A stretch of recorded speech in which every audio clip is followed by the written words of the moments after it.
Welcome to the Trinities podcast, where we explore theories about the Father, Son, and Holy Spirit.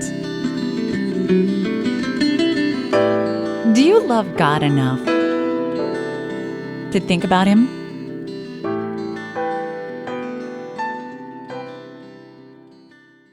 Episode 146, Jesus as an Exemplar of Faith in the New Testament. Today's episode is a talk I had the privilege of presenting to the Nature and Value of Faith project this summer at its meeting in Bellingham, Washington. This is a 3-year initiative based officially at Baylor University, which is co-directed by philosophers Jonathan Quanvig, Trent Doherty, and Daniel Howard Snyder. They say that their mission is to examine the nature of faith as a psychological attitude, state, or orientation in order to understand its value, its proper evaluation, and its contribution to a well-lived life. My own project as a member of this group has been a little bit less philosophical and more religious, and is specifically looking at what I claim as an exemplar of faith in the New Testament. This is a test case for philosophical theories about faith, at least if we're talking about faith in God. As you'll hear, I also think it's of theological interest to thinking Christians. I'm grateful to the other participants in the seminar for their very helpful feedback that they've given me on the paper, which is the longer version of this presentation, a paper that I hope to have published someday. And I should also thank the sponsors of the whole project. This presentation, and so this podcast, was made possible through the support of a grant from the Templeton Religion Trust. The opinions expressed in it are mine and do not necessarily reflect the views of the Templeton Religion Trust. Before we get started, there are some slides if you want to click through as I'm presenting this. They're at the blog post for podcast 146 at trinities.org. You'll also find related book links and links to a number of New Testament passages that I either quote or quickly pass by in this short presentation. Here then is what I presented in Bellingham, Washington. So my talk is called Jesus as an Exemplar of Faith in the New Testament. First, I want to answer the question, why should I care about this? Well, one reason you would care about it is just out of curiosity. You think Jesus is an interestingly good person. Jesus is just all right. So you would like to know, if these sources are accurate, was he a faither? Maybe that will raise your estimation of Jesus or lower it, depending on what you think faith is. I'll tell you what I think it's supposed to be in these sources in just a minute. There's a practical reason. If you're trying to imitate Christ, is faithing something that he would do, or isn't it? And a theological reason. This is a thought that occurs to many people. If Jesus had faith in God, does this imply that he's not God? So for different reasons, as we'll see, people think God doesn't need faith. But look, this guy's having faith, so okay, this must be somebody else. Interestingly, Roman Catholic tradition until very recently said, no, Jesus did not have faith. Here's a little passage from Aquinas. It's written, faith is the evidence of things that appear not. But there was nothing that was not manifest to Christ, according to what Peter said to him, thou knowest all things, therefore there was no faith in Christ. Aquinas thinks that in virtue of the hypostatic union of the divine nature and the human nature of Christ had what he calls the beatific vision, and he thinks this entails having all knowledge, having perfect knowledge. And because he thinks faith assumes or is only current when you don't have perfect knowledge, then Jesus just couldn't have had faith. I don't want to get into this. I'd have to talk about the beatific vision, what that's supposed to be, why Aquinas thinks it's important. So I'm going to kind of pass this by. Talk about some other ideas that don't require full commitment to the Thomistic picture. So what about this argument that Jesus isn't fully divine, that Jesus had faith in God? Premise 2, a fully divine being never has faith in God. And so the conclusion, therefore, Jesus was not fully divine. By fully divine, I just mean divine in the way the one God is divine, or what's meant by the creeds. It's something that's supposed to be entailed by Jesus being homoousios with the Father, if you're a creedal Christian. But there are a lot of people in theology who, they sort of think that theology needs to update the lingo every generation. And you can believe something more like this, and you're kind of getting at the same thing they were getting at when they used this ancient terminology. So what about this argument? The older Roman Catholic view, as I explained, was that one is false, but two is true. So it seems like a valid argument. They just denied that Jesus had faith in God. Why did they change their mind about this? It was in one of the papers I gave for you to read, the one by O'Collins and somebody else. And I haven't had a chance to read the original sources. There were a series of theological commissions starting in 1979 that led to reversal of course on this. I have to think it's some of the same sort of exegetical New Testament reasons like I'll present to you in a minute, but I'm just guessing about that. There have been lots of Christians that would just think this is a sound argument. Historians talking about pre-Nicene Christianity call them subordinationists. You can call them Unitarians in the sense that they're not Trinitarian. They think that the one God isn't the Trinity, but they think it's the Father. They identify the one God and the Father. They don't usually say it exactly this way, but they tend to presuppose it. One place you see this come out is in even late 2nd century, early 3rd century sources. Some of them will just say, Jesus says the Father is greater than I. He says there's something I don't know, but God knows everything. They don't then say, oh yeah, but he knows everything in his divine nature. They just leave it there. So people like Tertullian and Irenaeus, for instance, and in a different way, Origen. Lots will just accept this as sound, but what else can we say about it? I'll talk about some other responses to it. Here's one thing that occurred to me, and especially as I was having a conversation with some people here. Maybe you should deny too on the grounds that God has faith in himself. What about that? Faith in oneself does seem like a really important virtue, doesn't it? If a person doesn't have faith or trust in him or herself, we think there's something really wrong with her. She needs to be fixed somehow, right? It's going to cripple you in action if you don't have faith in yourself. So maybe God has to have that too. And if that's right, then maybe a fully divine being does have faith in God because God has faith in himself. So what is faith in the New Testament? The main faith words in the New Testament Greek are pistis, that's the noun, and the verb pisteuo and the adjective pistos. And they can equally well refer to the trust one puts in God and or some human, or to the virtue of being trustworthy, the sort of person who is suited to be trusted, suited to be an object of faith. So when they say that someone is faithful or someone has faith, oftentimes they don't really seem to be separating these two things, which we think should be separated. You can give a case where a person has faith but isn't faithful. They just kind of assume that they typically go together. So whenever you see someone described like that, you have to ask, is one of these meant or the other or both? And there are passages about Jesus which all interpreters think are just in the sense of like loyalty. They're saying that he's faithful in his service to God and worthy of our trust, that kind of thing. But they're not referring to his faithing, if I can put it that way. But the question is, are there any places in the New Testament that make him a faither? Somebody who has to have faith in God. And it is about faith in God. I don't think the New Testament really has anything substantial to say about faith in one's spouse or one's co-workers or community members, or that type of thing. It's faith in God really that's the object of interest there and discussion. Although, as I'll explain in a minute, faith in God is often also faith in somebody else who you take to be God's representative. So there is that human aspect to it which comes up pretty frequently and explicitly, as you'll see.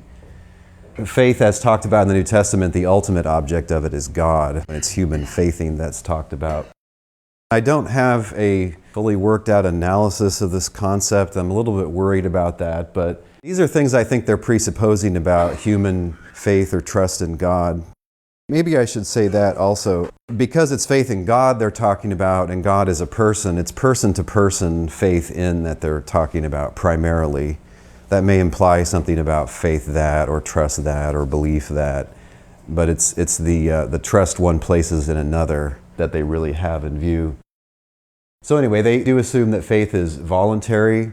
It's in some sense under your control. Of course, there's no theory about how that is. It's supposed to be a proper response to divine initiative. It's maybe even obligatory in certain cases. It's supposed to come in degrees. Jesus, as you'll see, talks about people that have very little faith. He's surprised and happy when he finds people who have a lot of faith. So it's supposed to come in degrees. High degrees are supposed to be pretty rare. That there's something about ordinary human condition that makes this a rare quality or something that people have little of. Some human faith acts are supposed to be causally necessary for some divine actions. This is an interesting point. This is an ancient catacomb painting of a woman described in the Gospels who has this long-term bleeding issue, this hemorrhage, and she comes to think that if she touches Jesus, she'll be healed. So she sneaks up as he's going through a big crowd of people and touches him and just can instantaneously tell that the bleeding problem is fixed. And Jesus says he felt the power go out of him and he wants to know who it was that touched him. And they're like, well, you're crazy. Everybody touched you in this whole crowd. We're shoulder to shoulder here. Finally, she fesses up that she was the one that touched him. And what he says to her is, daughter, your faith has made you well. This is what we do with causally necessary conditions. We focus on them and we call that the cause. We had a visiting speaker once at my school. I won't say who it was. This person skipped a meal before their talk and they almost passed out right in front of everybody. If they had passed out, we would have said that's because they didn't eat. But of course, that's only a causally necessary condition. Also, they were tired, they had driven a long way, maybe they were stressed out, who knows what else, maybe they were even sick. But yeah, we just focus on one condition and call that the cause. That seems to be what's going on here. He says to people in other circumstances, your faith has saved you and your faith has made you well. Obviously, it would have to be causally necessary that God wants to do this and has somehow initiated something with respect to the person that's supposed to draw out this response. That would all be causally necessary too, and you could equally well say that's the cause of the healing. I think it's obvious that it has to require some positive cognitive response, in part because the initiative looks like it has to have content. So let me focus on that case that I just described. What was it that God is supposed to have done to her that made her run after Jesus in a crowd and try to touch his garment? It must have been something like with the content that if you do this, you'll be healed, right? And so now did she believe it? I don't know. I don't see why the response has to be what current day analytic philosophers call belief. So I'm sympathetic to what's been presented at this conference, the idea that it could be something a little less like assumption or acceptance. But yeah, there is a cognitive aspect to it. It's supposed to enable a person to walk with God, as they say in biblical lingo, that is to have a personal relationship with God. It's supposed to include tendencies to obey God and to respond positively to his testimony. And it assumes seeming risk. There's something important to the faither that depends on the object of faith, and the faither is not certain that the object will come through. And I think this is why faith is contrasted with sight, as in close-up, unmistakable visual image. Not just any old sight, like not seeing it coming over the horizon, but paradigm cases of sight where you're virtually certain that what you're seeing is so. Okay, so go back to this. What about this reason to doubt premise 2, that a fully divine being never has faith in God? Should we say that God has faith in himself, so that premise is false? I don't think so, because I don't think God ever takes any risk with respect to himself. It's not going to ever seem to a perfect being that they're at risk of letting themselves down. So if God's supposed to be essentially perfect in knowledge and power and goodness, and moreover, he's supposed to be independent on anything else for his existence and perfections, and all provident, so nothing occurs unless he foresees its possibility and probability and intentionally allows it to happen. If you put all that together, I just don't see why he has any need of trust in himself, because he just knows he's always going to respond in the best way or one of the really good ways, depending on the circumstances. This is a piece of perfect being theology reasoning that supports saying that God has no need of faith in God's self, and so that's not a good grounds to deny premise 2.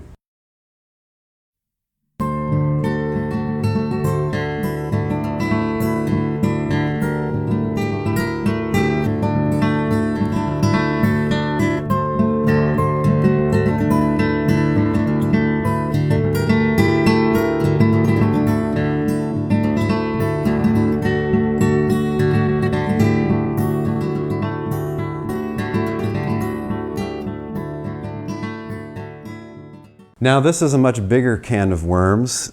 Jesus has two natures, so doesn't that allow a fully divine being to have faith in God?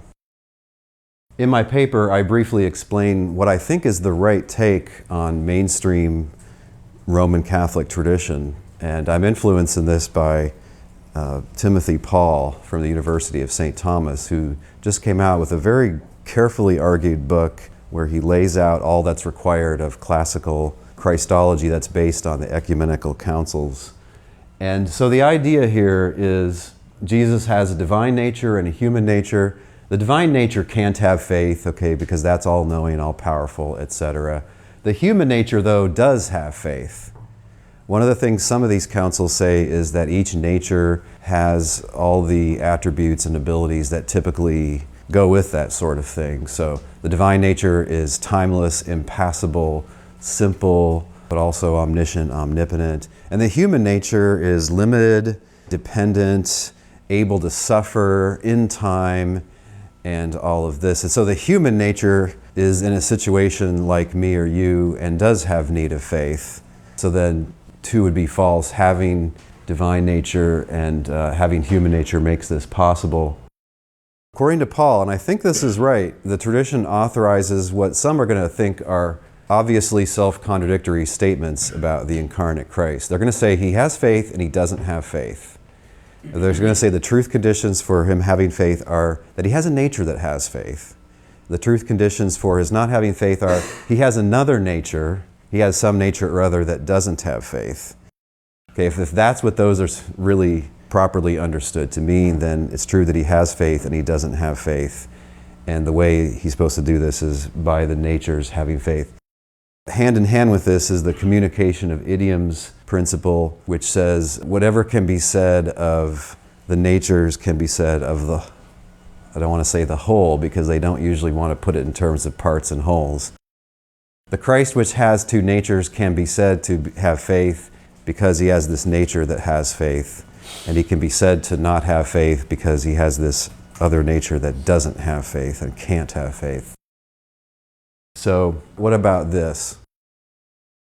This is a big subject, and there are a lot of people who don't sign on to all of these commitments of the classical Catholic tradition, but here are a few of my problems with it. The New Testament asserts Jesus to be a man, not merely that man is predicable of him. Those are two different things. We've just defined a special sense in which, according to this principle, we've stipulated that you can call the whole Christ man because he's got this nature which is a man. Okay, but the New Testament just pretty straightforwardly says that he's a man, not only this point about predication. There's no New Testament grounds for saying that Jesus contains what looks to most of us like a man. This thing which suffers, which has a human perspective, a human mind, and a human will. Jesus does all those things. There's nothing about having a component that does all those things. Nor is there any picture of one body with two selves going around in it. Right? So one self would be the divine nature, the eternal logos, which is all-knowing, all-powerful. Right? That's, we could say, a person, although not in the sense that this tradition wants to use that term. I would say a self, subject of consciousness, will, and action. There's this eternal divine person there, and there's also this human nature, right? But that looks pretty much like the kind of thing that you and I are. You would expect something kind of like the case of demon possession, where now I'm talking in my normal white guy American voice, and now I'm talking in the monster voice, whatever. I don't know, I'm speaking Latin backwards or something. In those cases, you sort of know when you're dealing with who. Now, the tradition wants to say that sometimes he acts out of his divine nature and sometimes he acts out of his human nature. Yeah, I know, but my point is that doesn't fit the source. There's no indication of that. There's just one actor there. One way to put it is Jesus is one character in the story, not two characters running around in one body. But I'm going to move on and talk about the Mysterian view. They would just say, yeah, I know the argument's valid, at least, or it seems valid to me, and it seems to me that one is true, that Jesus had faith, and it also seems to me that two is true, that a fully divine being never has faith. But, I just still think Jesus was fully divine, so I'm just going to accept this apparent contradiction. Well, this isn't the place to have a full discussion of this, I think, this kind of hard-headed acceptance. Some people are going to take what looks like a devastating problem and say, well, this is exactly what you should expect. You should expect this to be a mystery.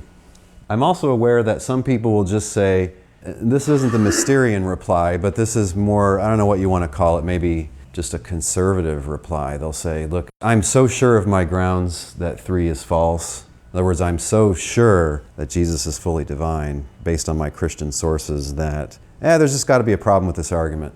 It must really be invalid, or it must be that 1 or 2 is false. I don't know which one, but anyway, I'm really sure that 3 is false. Okay, well, I think this is overconfidence, but again, this would take a long time to fully discuss.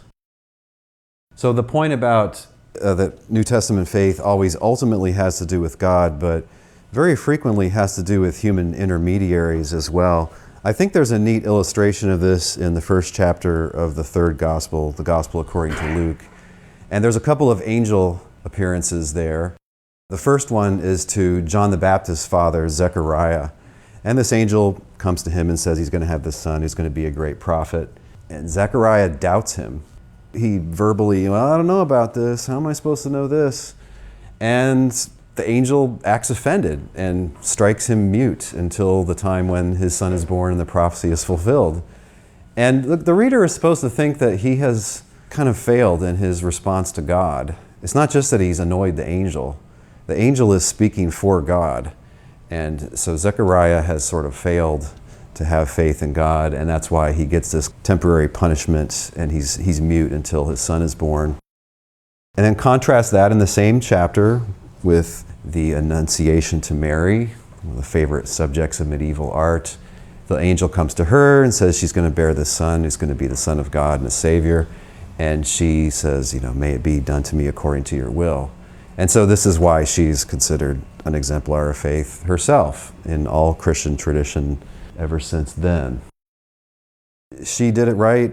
Zechariah blew it. The point here is not about trust in angels. Although if an angel speaks to you and you're sure it's from God, you should trust that angel, but not just maybe any old apparition which might hit you up in the middle of the night, Ebenezer Scrooge style. You might have to have a belief that it's really from God, or some justification for that. But anyway, because of that, in the New Testament, if you believe in Jesus, at least to the people that he's been presented to trust in Jesus is to trust in God. And to reject Jesus is to reject God. And even more surprisingly, it extends to Jesus' peeps.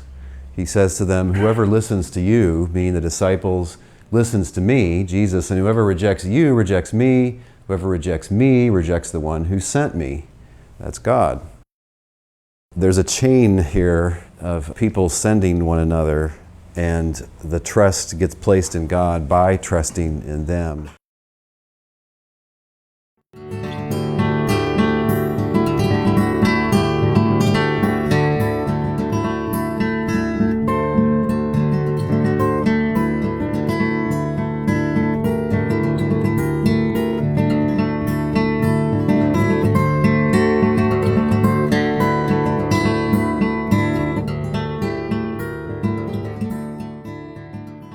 This is maybe the substance of the talk as concerns the New Testament.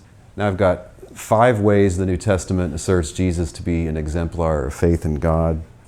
One is just by direct statement. The letter to the Hebrews, which we don't know who the author is, in chapter 11, this writer introduces the topic of faith, and he goes through this long list of Jewish heroes of faith. And then this is kind of the capstone of his rhetoric at the start of chapter 12.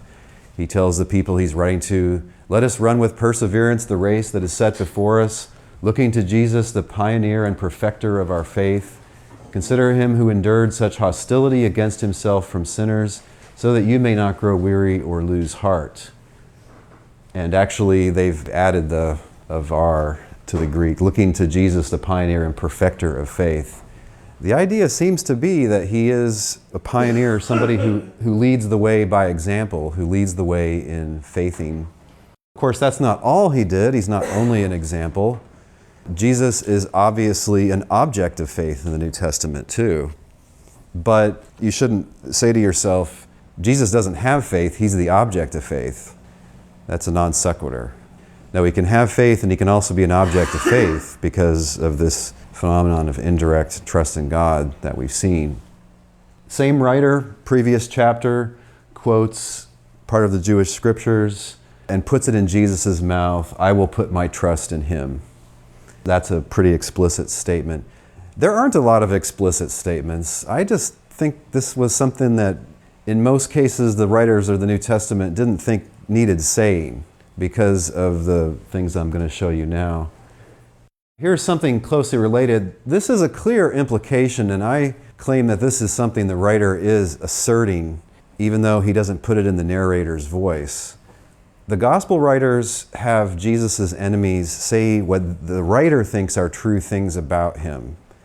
And the idea is that divine providence has set this up so even his enemies are giving truthful testimony about him. It's like a divinely ordained hostile witness situation. So in the gospel according to Matthew, he's being mocked by people who totally do not believe in him, that are passing by. And these are some of the things they say. You are the Son of God. He saved others. And then they go on, let him save himself. He's the King of Israel. He trusts in God. Right. What the author is telling you is, here's the hostile testimony unwittingly coming in for all these things. So I think he is asserting that. It's a very obvious device. It's something that you can miss if you don't have this kind of divine providential view of the world.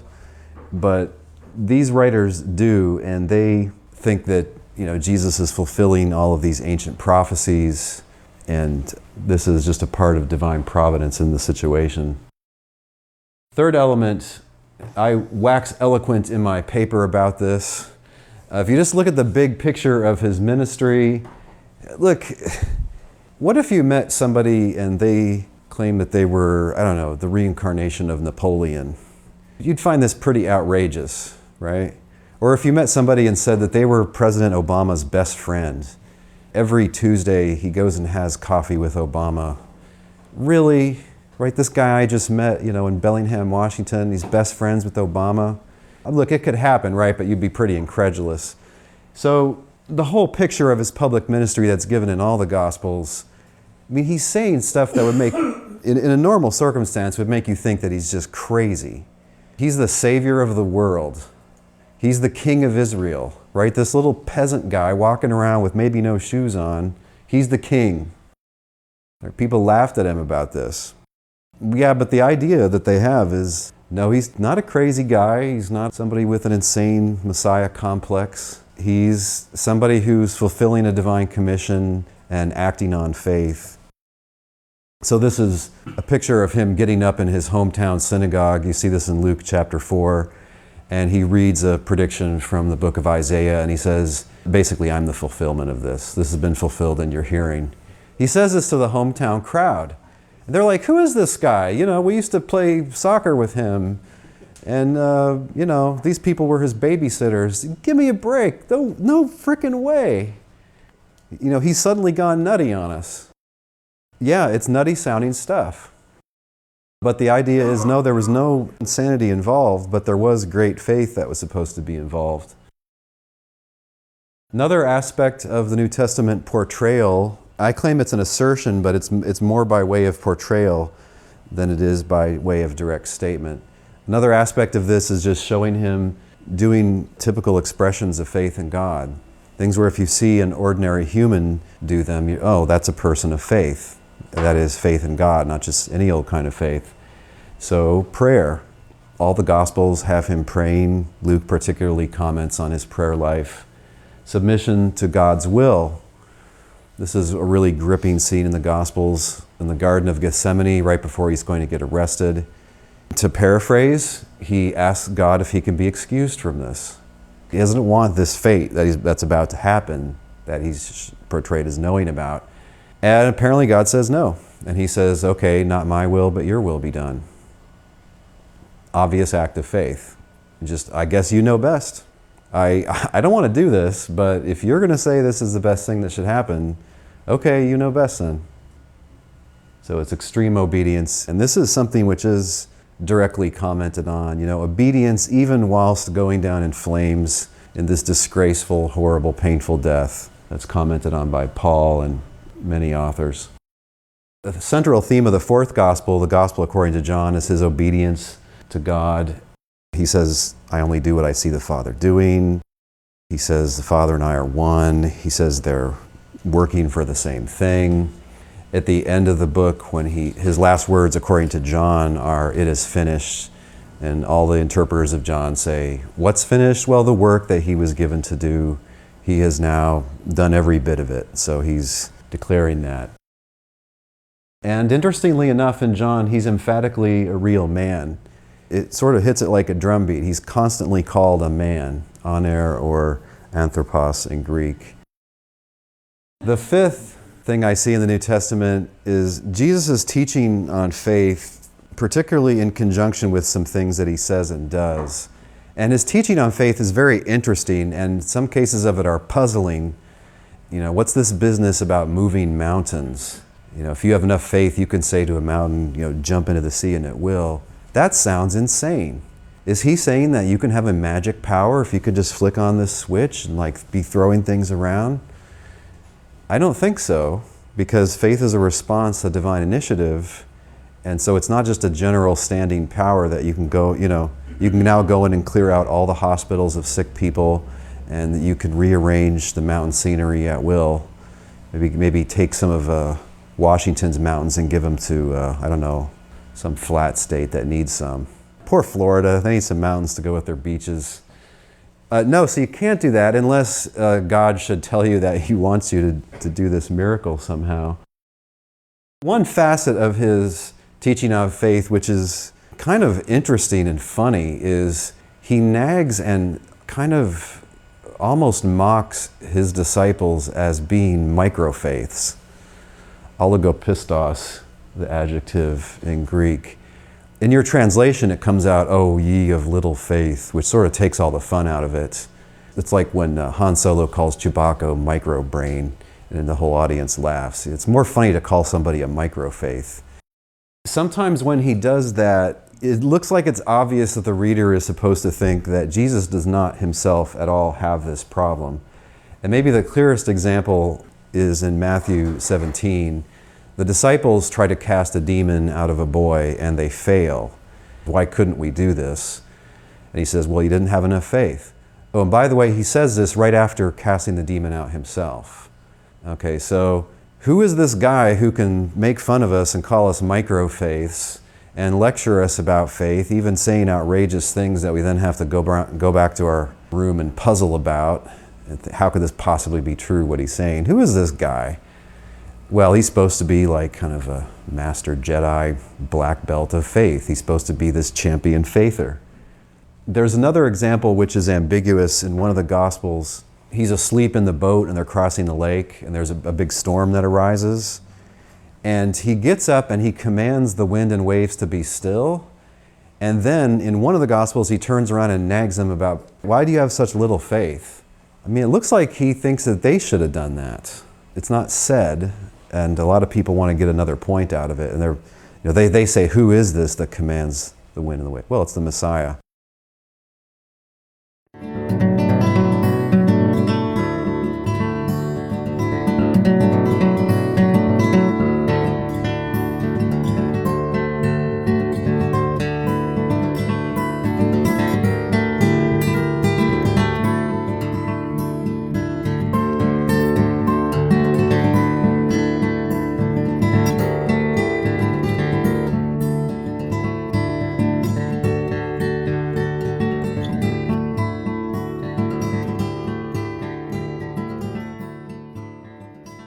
One more can of worms, kenosis theory.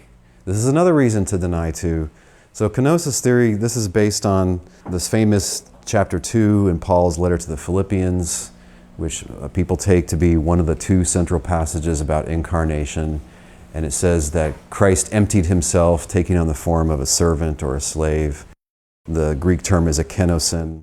Kenosis theory is that there was an emptying that went on. That is, that the divine, eternal Logos emptied himself of some divine attributes in some sense, so that he could become human, and not just any human, but a human that shares our lot, a human in similar epistemic and moral circumstances like we find ourselves in.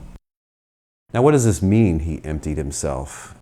One of the stock examples is omniscience. Jesus explicitly says he doesn't know the day or the hour of his future return. He says only the Father knows that, not even the angels, and certainly not me. Okay, but it's traditional to think that a divine attribute of God, an essential attribute, is omniscience. Now, you can't gain and lose essential attributes unless you come into existence or go out of existence, but God can't do that, because God's supposed to exist necessarily and exist a se. So whatever this emptying amounts to, it can't be losing an essential divine attribute. That makes no sense. It doesn't even make sense to really talk about veiling it or sort of hiding it or deciding not to use it. If I have my omniscience and I don't use it, I'm still omniscient.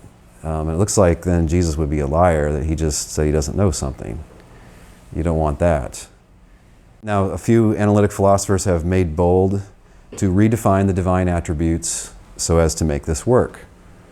One of my former teachers, who I respect and love, Stephen T. Davis, also Stephen Evans at Baylor, and they say, well, what's really essential to God, we should think, is God is omniscient unless he freely chooses to temporarily not be omniscient in order to become incarnate and save humanity. That was all supposed to be hyphenated. That's the essential divine property. Now, this is ugly.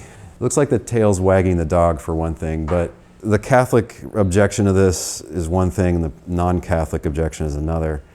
The Catholic objection is kenosis theory was first thought up really in the 1800s, and that's just too late to the party. And if you read the Church Fathers, they do not interpret the text in this way, and they don't think that, God has this essential divine attribute, well, that long one that I said, that I don't want to say again. And, the typical authorities don't affirm kenosis theory. The Protestant way to object to this is a little bit more difficult. I mean, you have to compare your grounds for incarnation with your grounds for thinking that God knows everything. That would be one way to put it. Another difficulty with kenosis theory is if you're trying to get rid of apparent contradictions in your incarnation theory, kenosis theory can't get rid of all of them. There are certain attributes you might think are essential to God that no human could have, like aseity, for instance. That doesn't look like a kind of thing subject to this move of emptying. So I don't think that works, but there's a lot more that can be said about this. Now, how is Jesus supposed to be the best exemplar of faith? He's held up not only as an exemplar, but in some sense the best available one. It's not that he has the highest possible degree of faith. I mean, is there any such thing? It's a very heroic example of faith. You could maybe find other cases that are a little bit similar. But I think that he's supposed to be the best in a practical sense, or in a sense of how effective the example is. So imagine someone's trying to sell you a diet plan, and here's their advertisement. They show you a dieter. God bless them. They are trying to do some push-ups, or they're choking down this big, dry, yucky salad.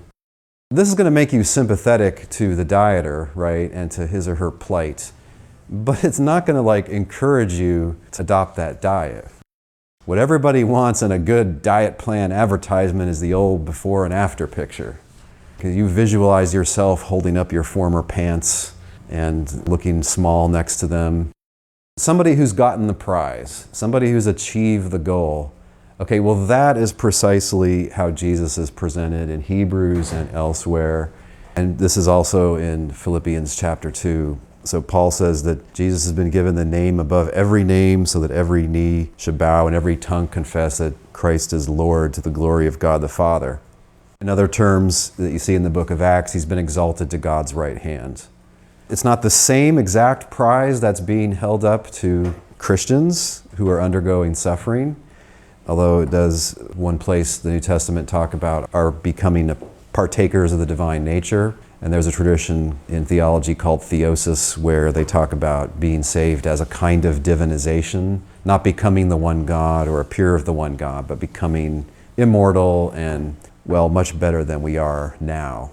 And so he's the person that's not only gutted it out, not only heroically maintained his faith in God, he is actually the firstborn from the dead who's gotten resurrection to eternal life, immortality, and incorruptibility.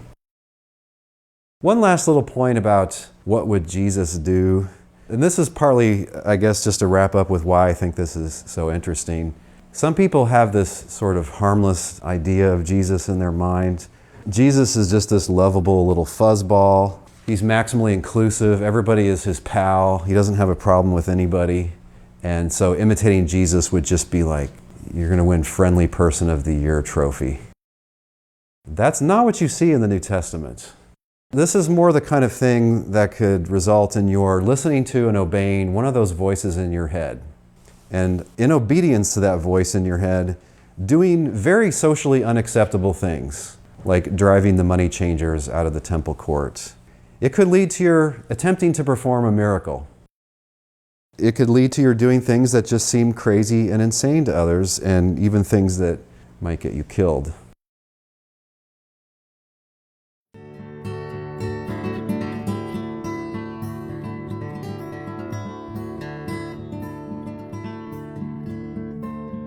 This week's Thinking Music has been Always the Tease Made, Never the Tease by Dr. Turtle.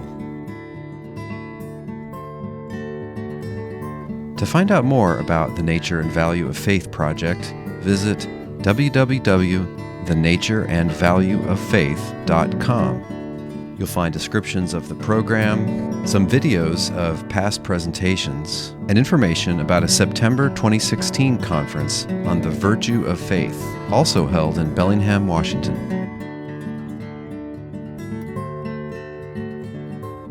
I'd like to say thanks to Andrew in California for his monthly donation through PayPal.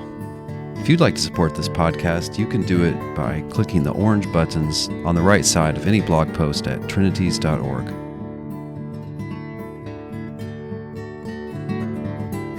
Before we go, if you enjoyed today's podcast, please don't forget to share on social media such as Facebook, Twitter, and Pinterest. And if you're a faithful listener, would you consider giving us a review in the iTunes store from your country? That will help other people to find this podcast.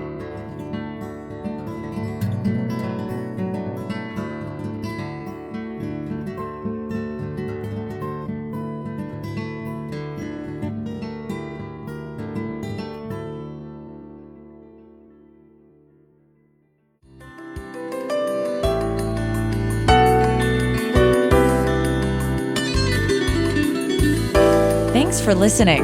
We'll see you online at trinities.org. Till next time, don't forget to love God with all your mind.